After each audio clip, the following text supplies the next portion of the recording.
So, good afternoon, listeners of Inspire Houses Radio. You are currently tuned into Inspire Houses Radio, making houses leak again. And as I said just before the break, that this is something new. Those Zoom, those Zoom live. But sir, can you please introduce yourself? Where you from? A bit of background of you.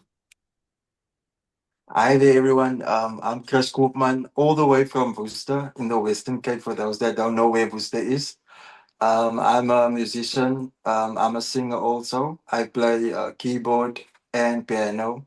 I think keyboard and piano are the same things for those who play keyboard.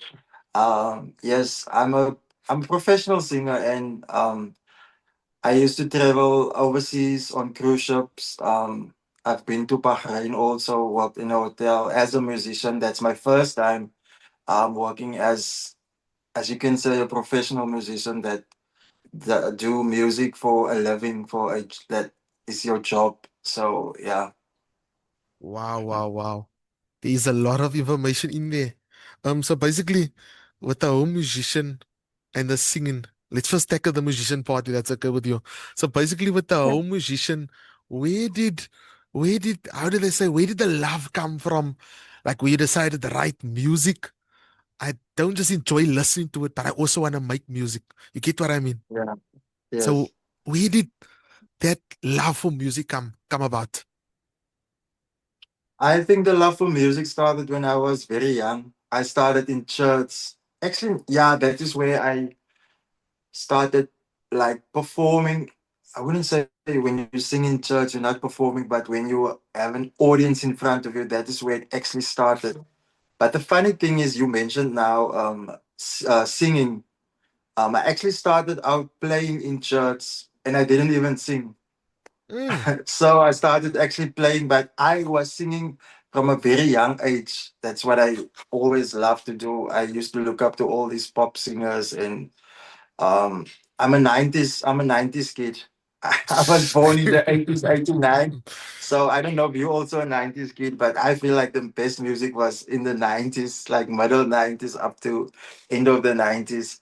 So it started when I was very, very young.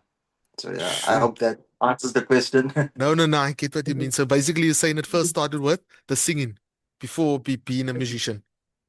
Yes. Okay, I so started singing when I was very young, but mm, I started is it perhaps being like in an front of a age? crowd. I started playing in front of people, but when I started professionally singing was after I was in church. I didn't sing when I was in church. I only played. Oh, I see. Does it make sense? Yes, yes, yes. I get what you mean. So, like the whole becoming a musician, playing the church. Do you perhaps have an age category there for Yeah. us?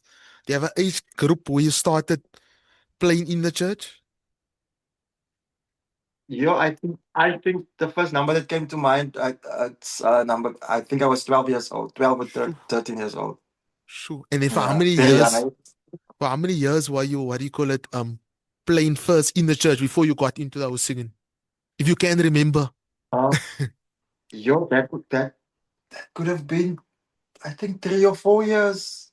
Roundabout there. It can be 5 years. Yeah, Sure, sure, sure. So, very long, no? sure, it's quite a while.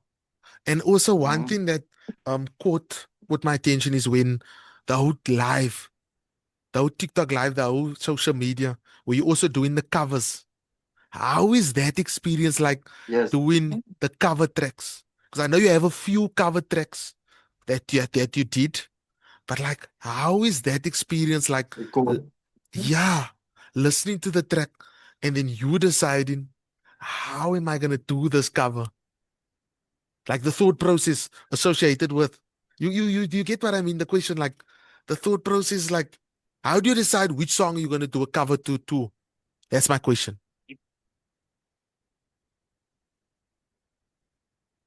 For me, if I feel comfortable singing a song and I feel like, yo, that suits my vocal range, like my vocal capability, that's the first thing I listen to. That song fits my voice like a glove. And the second one, if I can connect to the song, if I connect to the song, then it's easy for me to sing it also. So it's about in what key is the song gonna be, and if there's a connection.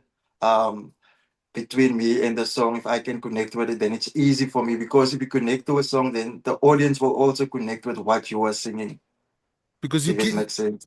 you get why I asked that question because there's so much songs out there, there's so much genres, um, So many. and then one don't always ask the musician, especially the musicians that do covers. They never ask the question about what is the thought process attached to making the actual cover. You know what I mean? So Yeah. moving on to the musician, right? As you say, you play keyboard, you play piano, right? If I heard correct, keyboard and piano, and Mm. then you still said it's the Yes. same. I remember you still said early in the interview, but it's the same thing. I get what you mean, but um, you started playing in the church, right? But you didn't sing in the church. Yes. No, I was only a keyboard player for the praise and worship. Wow. And then you said the whole singing part came about separately. Yeah. The singing part, actually, there's sort of a story behind that. It started, back, I don't know if the people still do sanganda, and it's not Hmm. so like it used to be, like, say, 15, 20 years. There were a lot of gospel shows and stuff like that. So it was this one time I remember, and I was actually shy to sing. I was more comfortable playing than singing, because I wasn't used to singing in front of people. So I decided to sing Falling in Love with Jesus by Jonathan Butler. And then afterwards, everyone was like, wow, you sing really well. And I think that is where my confidence in hearing people react to what I was, based off that performance, I can actually say now, come to think of it now, that is where my confidence grew in, like, oh, you can actually really sing also. I know Wow. I can sing, but when people give you your due into you can really sing, then it gives you more confidence and It's it like a boosts outside, it it's like boosts a you more. outside perspective that's telling you, look here. Mm. Yes, it gives you that confidence of, like, you actually can really, maybe you can sing, something like that. Nice. Yeah.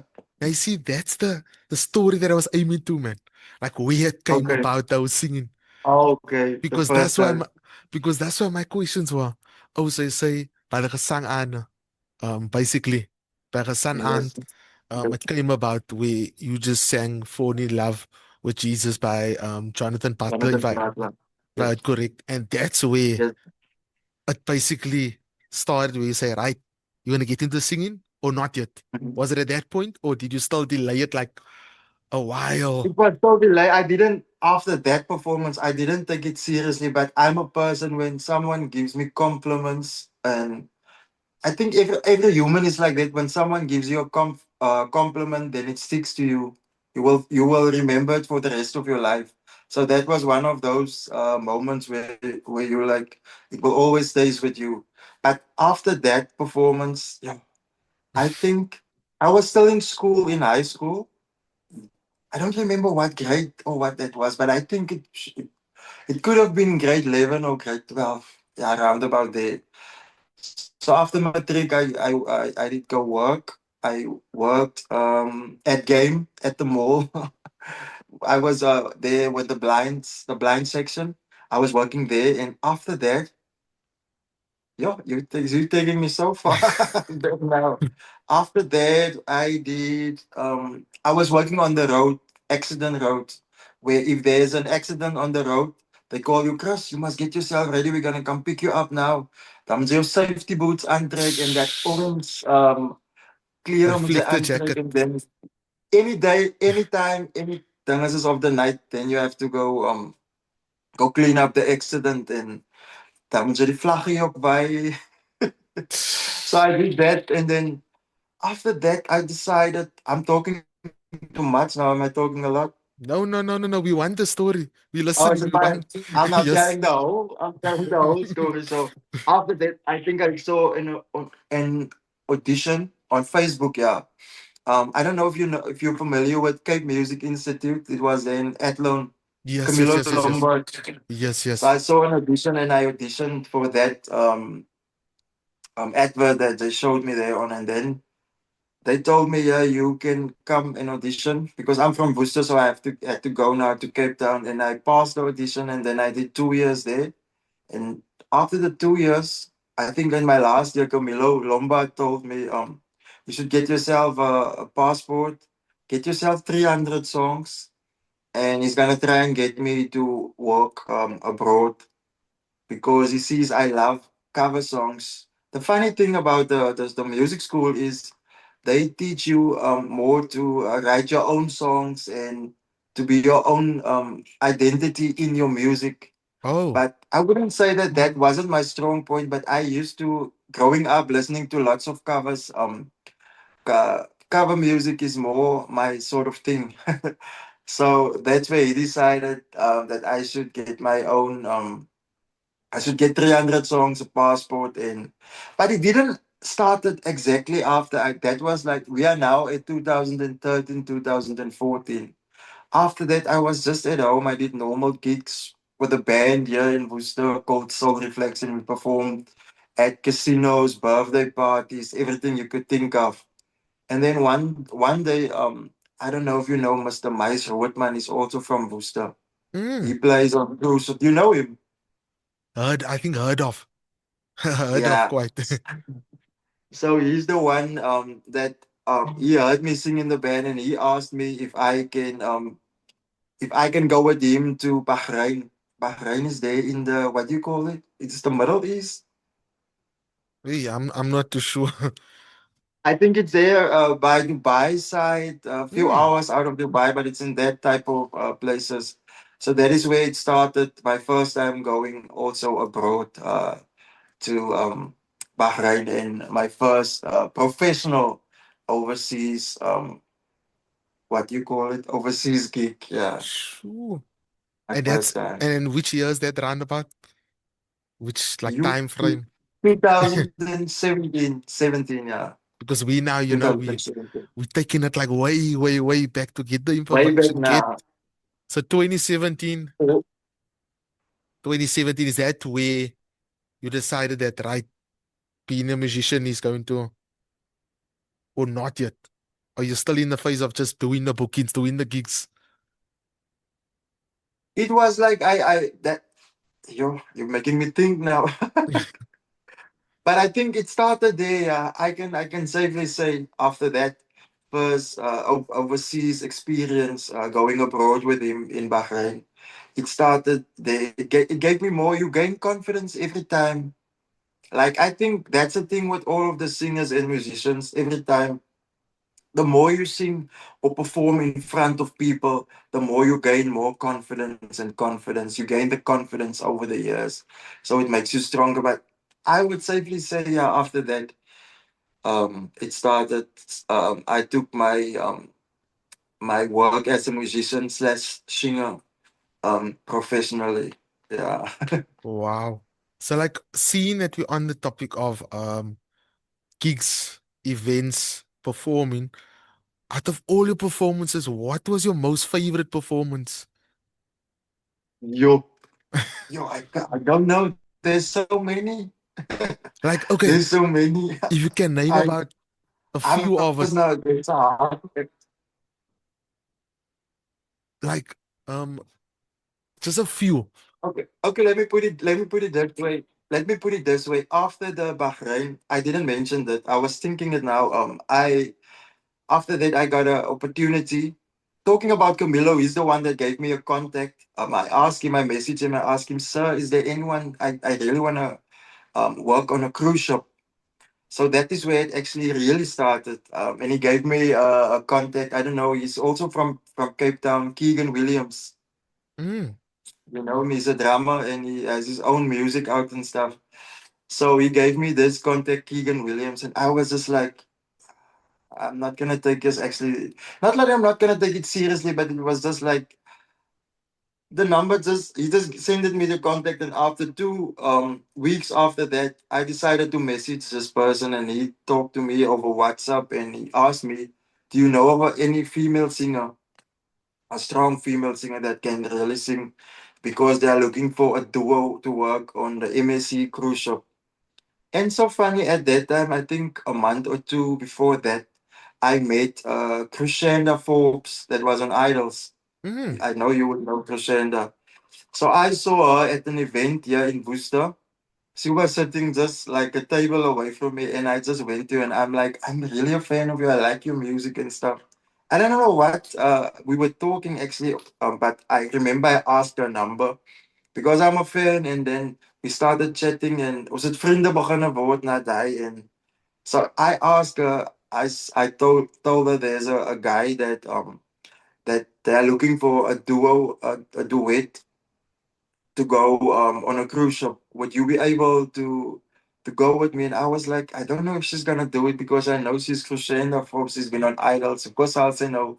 Saam met my wil op die skip gaan wees. Mm. And she's like, yes, sy was baie excited geweest. And that is where my cruise ship, I did cruise ships for 5 years, yeah. So I did two contracts with Tracy, I'm sorry, with Crescendo Forbes. And the second one was with Tracy Butler. Mm. She's also from Cape Town. You know her? Not quite. Okay. Tracy Butler. And then someone in the audience told me, Chris, but you actually good by yourself. You don't need other people to sing with you. And then the other three contracts I did by myself. Mm. And so I don't know even what your question was. I'm talking so much No, that no, I no. My forgot question, my about the question was question. actually diving into the events that you played and your most memorable. But you said there's too much.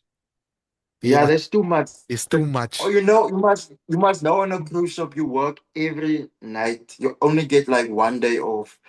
And in every night you sing 4 45-minute sets. So How? 145 minutes consists of, I think, 12 to 13, 14 songs. So I don't, there's so many, there's too much memories. I was on the cruise ship. How was your vocal training like? Seeing that all those hours, all those songs, they must have been like vocal. Like you need to rest your vocals. Yeah, you need to do that. Like, Yes, how was it? the thing with my voice is, and I think it's because of all the singing so much, I don't sing so high. Like I try to bring the keys down because you sing so much. You can't be at the, how can I say it? Like everything must be like loud and this high notes and so powerful. You need to bring it down because you know you're gonna sing. You're gonna sing for 4 to 5 months straight every night with one day off. Sometimes you don't get the day off in a week, so you need to take care of your voice. But the most important thing is you sleep, a lot of sleep. It helps a lot. Your tea, your ginger, your honey. So that's that's the Wow. thing. I'm Yeah, look. and exercise a lot. Go to the gym, just run around the boat. So it's basically A lot of exercise. having a healthy routine outside of the whole singing. Not just having Yeah, the singing, having also a healthy routine outside of the whole yeah. singing. So like I'm looking at the time, your time really flew. Like quite like we go into the last two questions. Like before I ask the last question, I want to ask this Mhm. question. Where can people find you in terms of booking performances? Just to get in contact with you. You know what I mean? To get in contact Okay. with you. They need perhaps a singer, they need this, they need that. Like just give us that information. You know what I mean? Okay, so I have a Facebook, TikTok, Instagram, and a YouTube. But I think the most easiest way is my WhatsApp number. I don't know how we're gonna do if I can say it just like out loud or you're gonna post it or anything, but they can search me on Facebook, Chris Koopman, and on TikTok they can search me also Chris Koopman. Instagram is Chris Koopman Music, but the easiest way is on Facebook because I post most of my stuff on Facebook, Chris Koopman. Okay, the easiest way is on Facebook. Um, so Should I give my then WhatsApp number also? I I don't can know. I can what do you call it? I can always add it underneath this interview. You can send it to me Okay, okay, and then I'll put it okay, in the okay, description and it's easier to click. But you can actually say it aloud now. Then it is in the recording as well, and then I can just put it underneath as well. So you can just say it okay, loud if you're comfortable saying it, you know? okay. I can, Okay. I can, I can say it. So my WhatsApp number is 061 301 2630. So they can make contact with you on that number, ne? Yes, I'm available. I can sing every type of music that you can think of. performing on cruise ships, you have to be so flexible to sing any type of music, Mm. even if that's not the type of music you listen to, but you have to satisfy your audience. So I'm so trained to sing all the types of music. So yeah. Gives you the sense of flexibility, which is actually a good thing because now you can say that you're Mhm. very flexible. So, Yeah. moving to my last question, um, what would your advice be to the up and coming artist? They have the vocal ability, but they're not too sure. You know what I mean by this. They're not too sure about, do I really have the vocal capabilities or do I not? Am I just hearing this? What would be your advice, or what would you tell them, like what to do in that situation? So basically, like your motivation to that aspiring artist, Okay. they they sitting in a crossroad. Do I not? Do I have it? Don't I have it? Am I imagining it? Am I hearing it? Mhm. Because you know what I mean? It's like different for when you singing and you hear it, and it's different for when someone else is sitting opposite you and hearing. You You get. know, yes, I get you. You know what comes to mind? I think it was, I don't know if you know the movie Sister Act 2, where Whoopi Goldberg played Mm, in. I remember she said, I don't know what scene it was. And she said too, I think Lauren Hill was also playing in there. And yeah, she was. And she told, I don't know if it was Lauren Hill or some of the other people that were singing in the choir. And she said that if the first thing when you wake up in the morning, if that is the thing that you always do, like if you're gonna sing every day when you wake up, and that, so that is how you know that is what you should be doing. If that is the thing when you wake up, and the other thing is that people are also gonna tell you, um, now music is not a job, it's not a career, not a career. But don't listen to them. There must be negative people in order for you to bring out the positivity in yourself. And yeah, there's a, you can also inbox me if you want to, if you want help for going abroad. I can gladly help the people that wants to play, wants to sing, even DJs that wants to go abroad. I can help them true. um, for going overseas, working on cruise ships and stuff, because they always gives me emails and stuff, asking me, do you know of singers, do you know of DJs and all that sort of stuff that wants to work abroad. Wow. So okay, I think that would be very helpful. Yeah, Especially, thank you for that. To be in yeah, you like availing yourself to actually assist, because many of times you don't get the assistance, especially if you're like new into the whole industry. It's like you're here and you don't actually know, am I coming, am I going, am I doing the right thing, am I, you get what I mean? It's like you learning as you go, but now yeah, you at least say, look here, I can assist you on this yeah, road, on this journey. yeah. So lastly, I want to say thank you. Mhm. Thank you for availing yourself for this interview. It was very fruitful. um as I said, it's my Okay. first time doing a Zoom Yeah. interview onto air and things like that. Oh, okay. So I was also Okay. learning as I was going, but so far it ran smoothly. Everything went clear. We Yeah, could I think it did. I Everything was flowed. okay. The interview flowed. Yeah. So I'm happy with the end result. But I want to say Yes. thank you, and may you continue to be blessed. Whatever you touch, whatever you do in the future, Thank in you, terms sir. of bookings. Um, Thank you Thank you so much. very much for availing, because it's not always easy when someone just messaged you. I think I messaged you a week, 2 weeks before, and then I told you, look here, we're gonna do it in the next 2 weeks, and then you were like, okay, just let me know. Yes, yes. But once again, thank you. Definitely must not be the Yeah. last. Definitely must not be the last. We should have in the future again, like almost like a check-in interview. So any Yes, that would be last nice. any last shout outs before we end the recording? If you want to give a shout out to anyone while we're here. Um, I just want to shout out to my friend in the Eastern Cape. Just on that note, I'm having a show also there. It's a fundraiser for a child. He's about to go overseas in America, so we're gonna have a fundraiser show. It's gonna be the 15th. Yeah, I hope I get the date right. The 15th of August. Yeah, that's on a Saturday in Port Elizabeth. Um, so I will post that for everyone that's following me, Okay. they're gonna get the details on there. And then shout out to all my friends here in Worcester and to my mother and my family, Lane Koopman. Yeah, that's all. Thank you. Thank you.